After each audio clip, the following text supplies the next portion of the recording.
This is Welcome, also Bakhtiar very Hamid, please. important. Yes, please. Ah, Bismillahirrahmanirrahim. Now, this you shift the host, Ahmed. yes, it's me only. I have 2 ID. So I'm saying shift the host so that I share the screen and Okay, I allowed you to to share yes, the screen. You can yes, put. that is how the presentations, Good. because we have had this recent experience of running the last semester in which almost Yeah. 60% of the semester was run through the webinar and the Zoom. Yeah. Uh, it's really prayer, really seeing old friends. And I thought we will be having a bigger gathering. But anyways, maybe the rest join us slowly and gradually. Farat having, sorry to interrupt, Farat having problem to connect, and she'll surely join in few minutes, seconds, inshallah. And good to see old friends and class fellows.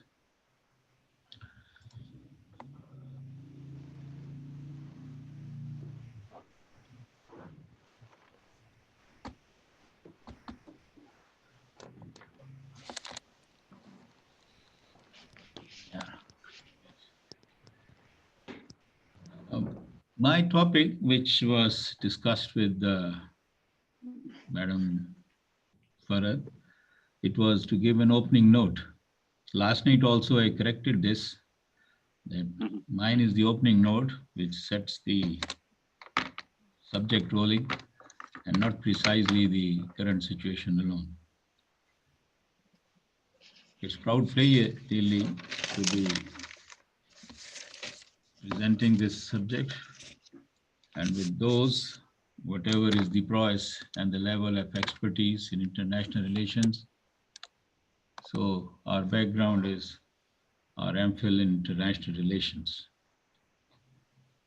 I'll be touching upon 4 subtopics. 1, non-acceptance of the Durand Line as international border. Second is Pakhtunistan stunt, a brief history on that. Then the post-USSR and the US-led NATO occupations. And finally, the Doha Peace Agreement, which took place in February last year.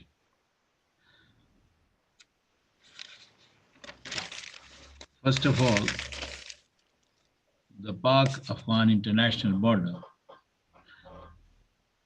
This treaty was signed in November 1893 between Mortimer Durand and Amir Abdul Rahman of Afghanistan, to be precise, on 12th of November. And this was between British India. This is important to note. The word is British India and Afghanistan. This very treaty was ratified 3 times later, in 1905, in 1919, and then in 1930. And this was considered to be the international border between then British India, the colonial rule as it was here. In 1940, the issue of Pakhtunistan took its birth, when it was realized by the Afghan government that British is eventually going to leave India, and they are going to leave it after having separated India, divided India into Pakistan and Bharat. That was the time when this Pakhtunistan, and at that, the beginning was, the claim was as an independent state, that this should be between India and Afghanistan, starting from Swathes, then moving northwards and westwards along the northern banks of Indus River and down up to Sibbi. So that was a huge area.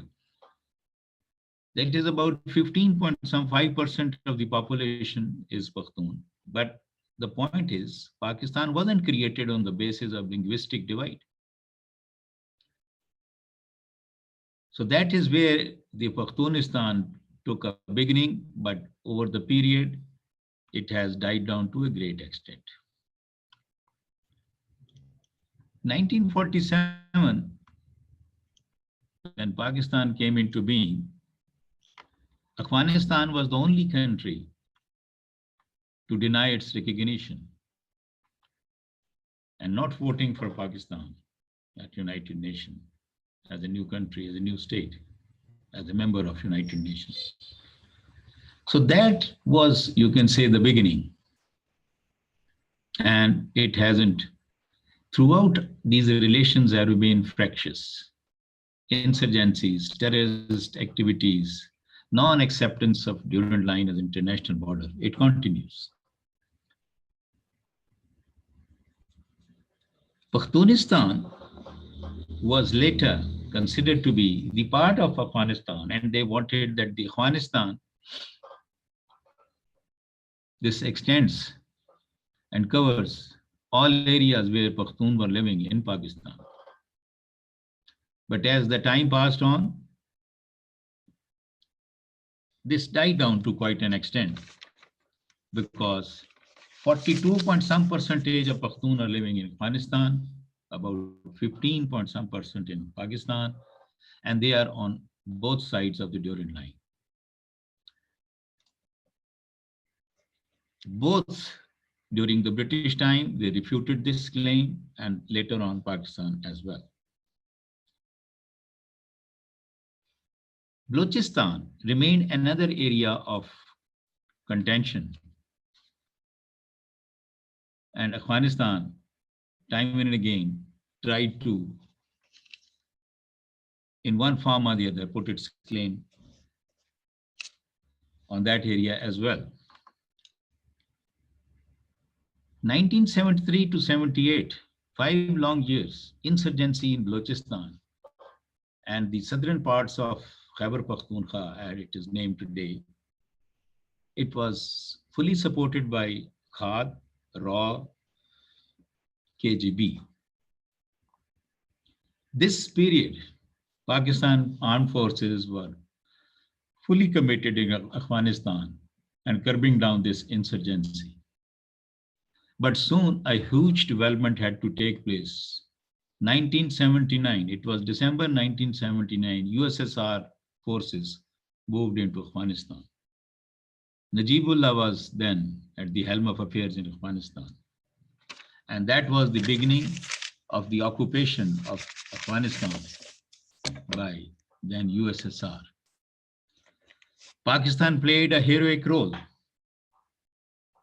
Pakistan armed forces under General Ziaul Haq took up two front challenges in East India and on West. USSR occupied Afghanistan.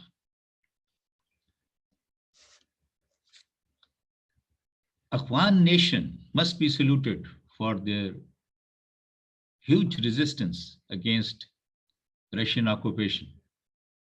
And they fought tooth and nail. That is how they had to fight, because against the superpower, they had their will, but not the technology, not other resources of the modern warfare. But they heroically fought, and at the end of a period of about 9 years, at Geneva, a withdrawal agreement. Zain Noorani was the foreign minister from Pakistan. Mr. Muhammad Khan Junejo was our prime minister. Ziaul Haq was president. And that government signed the withdrawal of USSR from Afghanistan. This was the time when Taliban factor came up, right? And also then it was followed by TTP, Tehreek-e-Taliban Pakistan. That was a period when serious infighting started. That was huge, civil war, you can say, and serious problems within Afghanistan, and a lot of infighting. Because somehow the tribal identities are far superior over there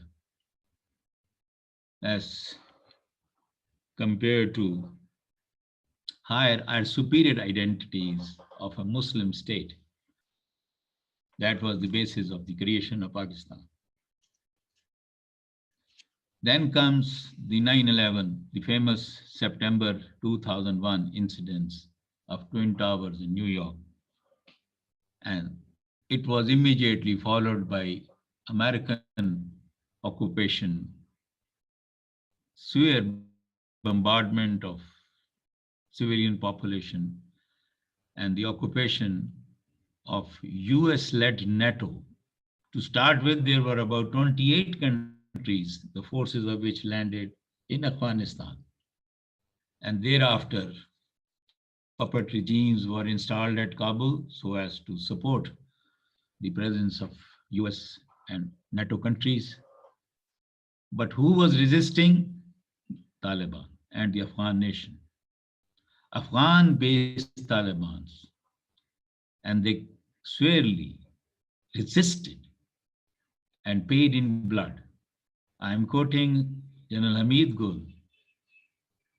It could not be estimated as to what is the number of lives lost, 1.2 million or 1.5 million. That is the huge price Afghan nation paid. And till from 2001 onward, the number of countries, this few were dropped, few were added, and went up even up to 40 plus countries at one time. Their forces were with their boots on Afghan soil. Pakistan had to face a lot of problems because of American friendship joining them, because they had joined in 1982. Mind you, 79 USSR came in, and US, having seen that how Afghan nation is fighting and how Pakistan is giving them full support, they came in with their Stinger missiles. It is not very significant, but I was, as a person in Parachanar, fully deployed against the USSR occupation forces and took active part in that. This fighting has been grueling fight between have-nots, but those who can pay the price of peace and pay the price of independence against military mights. Pakistan played its diplomatic role and tried to convince Taliban to accept the Kabul government also to be a party in the Doha talks. So it became an historic talk that way, that Pakistan could make the puppet regimes of now Ashraf Ghani, Abdullah coalition government, Taliban, and the United Nations at Doha, and they reached to a historic agreement accord of peace agreement under which US, they would withdraw their forces. At one time, the highest point, they were 150,000.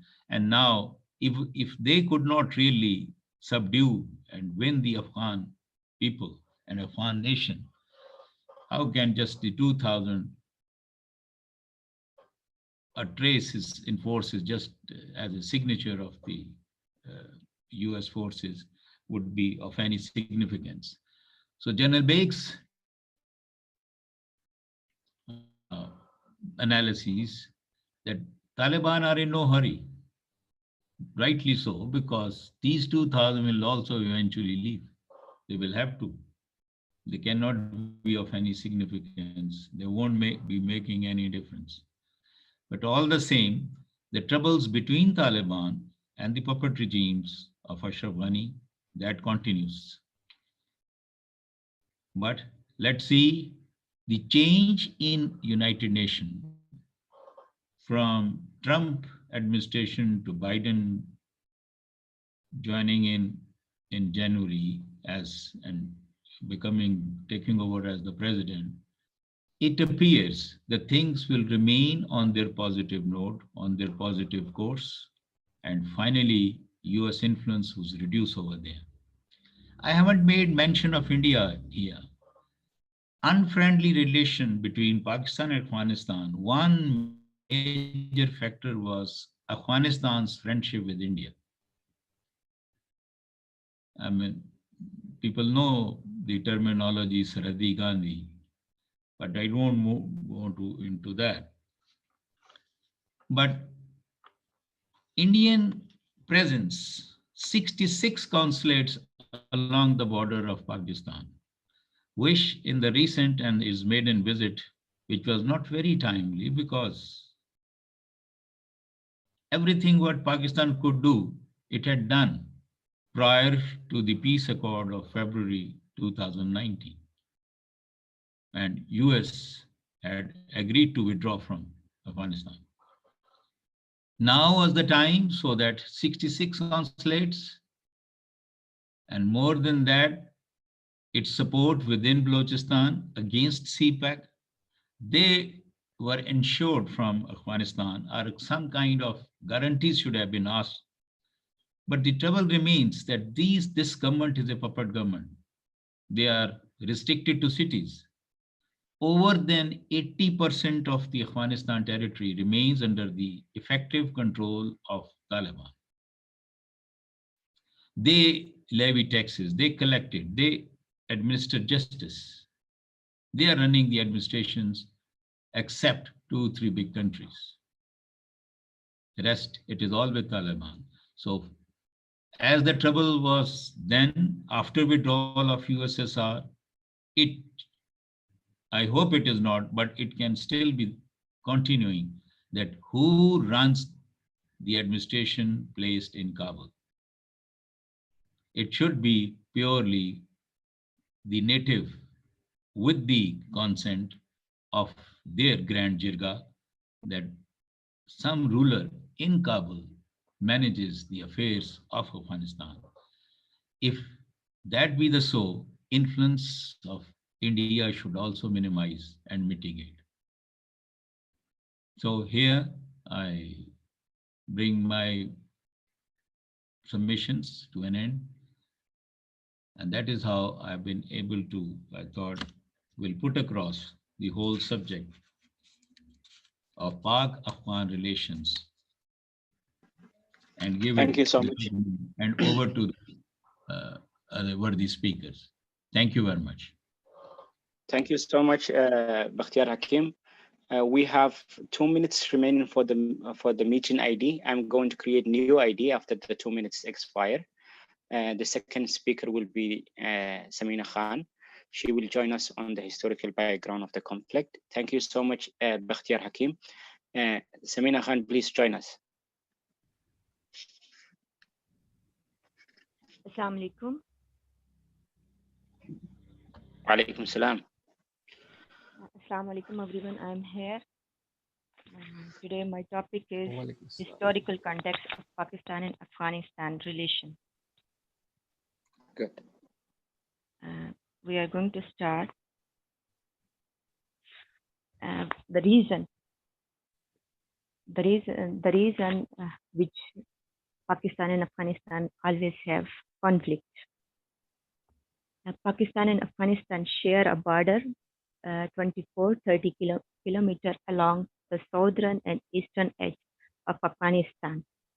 Major border crossing between the two countries are in Turkhan between Peshawar and Jalalabad and the Spin Boldak between Kandahar and Quetta. The main reason is Durand Line. Durand Line, it is 26-70 kilometers land border between Afghanistan and Pakistan in South Central. It was established 1893 as international border between British India and Afghanistan by Mortimer Durand, British diplomat of Indian Civil Service, and Abdurrahman Khan to fix the limits of their respective spheres